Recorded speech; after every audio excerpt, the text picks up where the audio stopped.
Vote পর্ব চলছে পশ্চিমবঙ্গে। এরই মাঝে তৃণমূলের বিরুদ্ধে উঠে আসে অভিযোগ ভয় দেখানোর।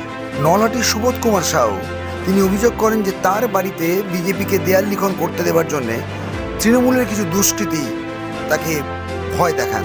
সোশ্যাল মিডিয়াতে সুবোধ কুমার সাউ জানিয়েছেন না তো তিনি তৃণমূলকে ভয় পান না মমতা ব্যানার্জিকে, তাই তিনি সোশ্যাল মিডিয়াতে খুল্লা করেছেন প্রতিবাদ।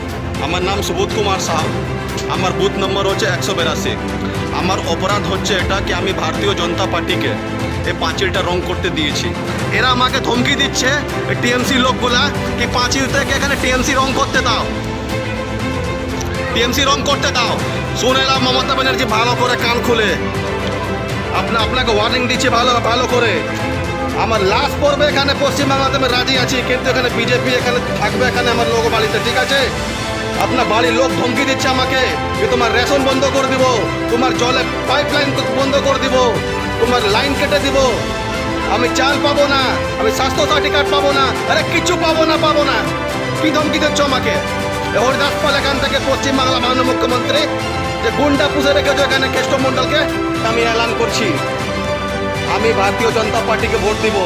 তোমার जोन बापेर क्षमता থাকে তোমাকে আটকে লাও, अगर है कोई माई का लाल का हिम्मत तो हमको रोक के दिखा ले।